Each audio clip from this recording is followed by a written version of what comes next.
Girls put in a couple three balls, gets back into there. Kind of what got us going, what got us back into the game after they came out in the second half with a strong effort. I thought, overall our intensity was there, from start to finish. When you play a team like George Washington, you got to do everything well. You got to make your foul shots down the stretch. You've got to box out well, and to get it to possession,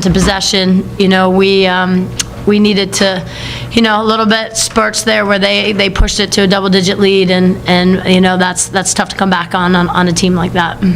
Chags kind of seemed to be a little bit of a spark plug tonight. Kind of what was she able to do to get us going there? I think one of the things that Chad has been doing well for us is attacking the rim. It's hard to attack the rim when there's 6'5" and 6'3" in there.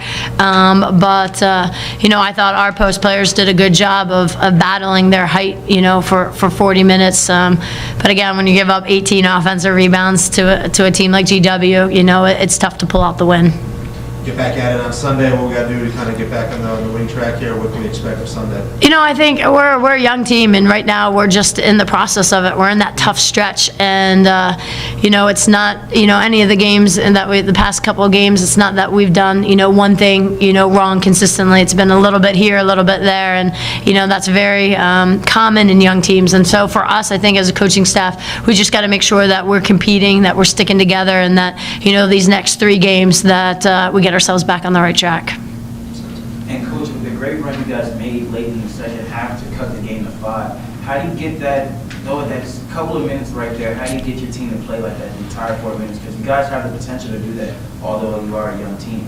Yeah, I thought, one of the things is when you make shots, your energy level goes up. I think one of the things that we're trying to teach our players is when we're not making shots, how to keep competing and how to grind out those stops, and to keep our aggressiveness, even though some of the shots might not be falling. At the end of the game, I think we were jacked up and it was great, and AP and Isis hit some big ones, Chad hit some big ones, and it grinded us back. You almost just wanted 2 more minutes on the clock just to see what would happen. But you got to give credit to GW. They've got a talented team. They play hard. They're well coached, and it's a good building block for us. But we just got to make sure for 40 minutes we execute better so we can get ourselves back on the right track.